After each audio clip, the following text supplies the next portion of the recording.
कोमल बहन, देखो तो ये बादल कप्पा आधी रात को मलका सावित्री के कमरे में क्या कर रहा है, और उसके पंख में वो चमकता हुआ क्या है। तोते भैया चुप कर जाएं, वो शाही माला है। ये जादुई माला लेकर बादल कप्पा पूरी जंगल पर राज करना चाहता है। रात को जब मैं मलका को भोजन देने आई थी तो बादल को देखा था मैंने। वो पानी में कुछ दवा मिला रहा था। अब मुझे सब समझ आ गया। वो ये माला चुराना चाहता है ताकि वो नीली कवि के साथ मिलकर इस जंगल का बादशाह बन सके। लेकिन कोमल बहन, हम नौकरों की बात भला कौन सुनेगा। अगर बादल को पता चल गया तो वो हमें यहाँ से निकाल देगा। हाँ तोते भैया, बस मैं भी इसीलिए चुप रही। लेकिन अब हमें कुछ करना होगा। अगली सुबह हो जाती है। जब मलका सावित्री सोकर उठती है तो उसकी याददाश्त जा चुकी थी। जब सब पक्षी इकट्ठे होते हैं तो बादल का पा शोर मचा देता है। ये सब किया धरा मल्लिका की बेटी बिजली का है। इसी ने ही माला चुराकर अपनी माँ पर जादू किया है ताकि ये जंगल की महारानी बन जाए। माँ जी, देखिए ना, आपकी बेटी ने आपकी हालत क्या कर दी है। ये माला लेकर रात को भाग रही थी, मैंने इसे पकड़ लिया। अब आप इसे महल से निकाल दे। बिजली बेटी, तू मेरे साथ ऐसा कर सकती है? मुझे विश्वास नहीं हो रहा। बादल बेटा ठीक कहता है, जा निकल जा यहाँ से। अब मैं तुझे अपने महल में नहीं रहने दूंगी। बिजली का भी रोती हुई वहाँ से नदी के किनारे चली जाती है। चीकू तोता और कोमल चिड़िया बिजली के पास जाते हैं। राजकुमारी बिजली, हौसला मत हारें। मैंने और तोते ने रात अपनी आँखों से देखा है कि बादल कप्पे ने आपकी माँ जी को जहर दिया है, जिससे उनकी याददाश्त चली गई है। चिड़िया बहन, तुम ठीक कह रही हो। मेरी माँ मुझसे बहुत प्यार करती है। ये जरूर दवा का असर होगा, इसीलिए तो उन्होंने मुझे महल से निकाल दिया। अब मैं क्या करूं? कहाँ जाऊंगी मैं? बिजली बहन, बस एक ही उपाय है, अब आप ही वो कर सकती हैं। हाँ हाँ चिड़िया बहन, मुझे बताओ, मैं अपनी माँ के लिए सब कुछ कर सकती हूँ। आपको नीले गार में जाना होगा, जहाँ एक बूढ़ी चील रहती है। वही चील इस जहर का तोड़ जानती है और तुम्हें वो जादुई आईना देगी जिसमें सच नजर आता है। हाँ राजकुमारी, जब तक आप वापिस नहीं आती, मैं और चिड़िया बादल पर नजर रखेंगे और आपकी माँ की रक्षा भी करेंगे। फिर बिजली कवि वहाँ से उड़ती है और नीले गार में पहुँचती है। वहाँ उसे एक बूढ़ी चील मिलती है, जिसे बिजली कवि सारी बात बताती है। बेटी, अगर तुम अपनी जिंदगी के 3 कीमती पल कुर्बान करोगी तो ही मैं तुम्हें वो आईना दूंगी। बिजली कवि अपनी माँ को बचाने के लिए अपने खूबसूरत पर कुर्बान कर देती है। फिर चील उसे एक नीला आईना देती है और कहती है, ये आईना जिसके सामने जाएगा उसका असली रूप दिखाएगा। बिजली कवि बहुत खुश होती है और वो आईना लेकर वापिस उड़ती है। इधर बिजली कवि के जाते ही बादल कप्पा नीली कवि को महल में ले आता है और वो दोनों मिलकर शाही महल पर कब्जा कर लेते हैं, जबकि मल्लिका को नौकरानी बना देते हैं। अरे ओ बूढ़ी, जा मेरे लिए बागीचे से ताजे ताजे फल तोड़ कर ला। अब तू इस महल की नौकरानी है और मैं मल्लिका। जा बुढ़िया, अभी तक सुना नहीं, मेरी नीली जी ने तुझसे ताजा ताजा फल मांगे हैं। बेचारी बूढ़ी सावित्री वहाँ से बागीचे की ओर चली जाती है।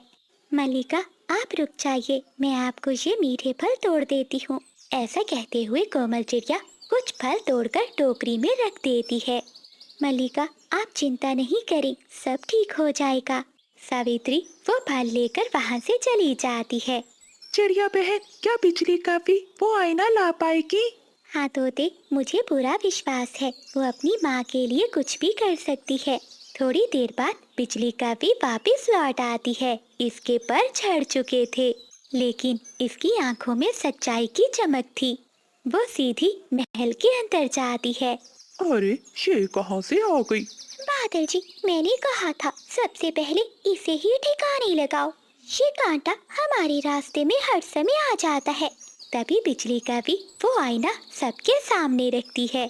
जैसे ही मल्लिका आईने में देखती है तो इसे रात का वो मंजर नजर आ जाता है जब बादल इसे जहर दे रहा था और माला चुरा रहा था।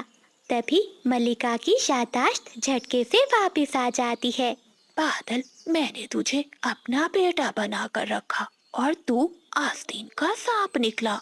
अब मैं तुझे ऐसा दंड दूंगी कि तू हमेशा याद रखेगा। बादल कौवा और नीली कवि वहाँ से भागने की कोशिश करते हैं, लेकिन चिड़िया ने पहले ही पक्षियों को बुला रखा था। वो सब मिलकर उन्हें घेर लेते हैं।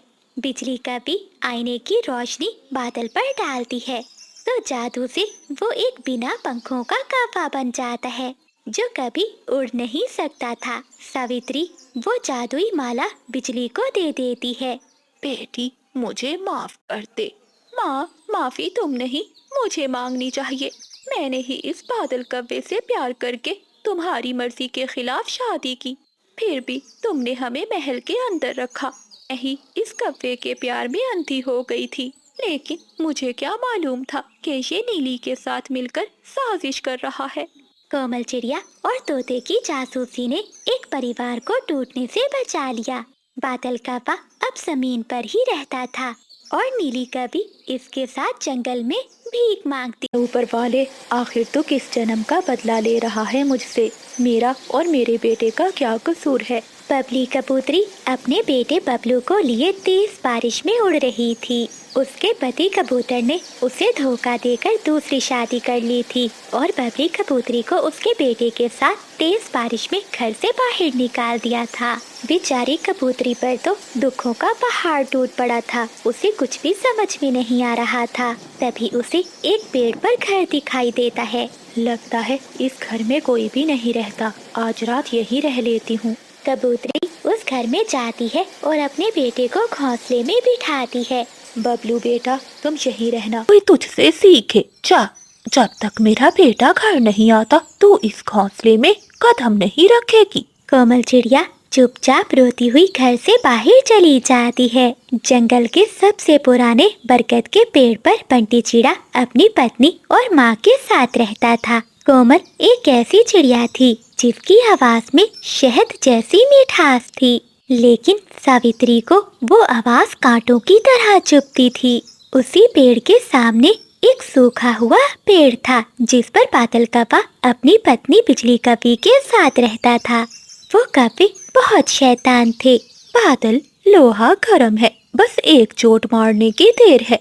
अगर हमने इस बुढ़िया को यकीन दिला दिया कि कोमल इसे मारना चाहती है तो वो इसे खुद घर से बाहर निकाल देगी। हाँ बिजली, वो इसे अपने घर से नहीं बल्कि जंगल से ही निकाल देगी। और जब बंटी अकेला रह जाएगा तो इसे डरा धमकाकर इसके घर पर हम कब्जा कर लेंगे। ऐसे बातें कर करके वो काफी हंस रहे थे। फिर बिजली कवि वहाँ से चिड़िया की सास के पास जाती है और झूठी हमदर्दी दिखाने लगती है। माँ जी, मैंने सुना है कोमल आज जहरीली जड़ी बूटियों वाले खेत की तरफ गई थी।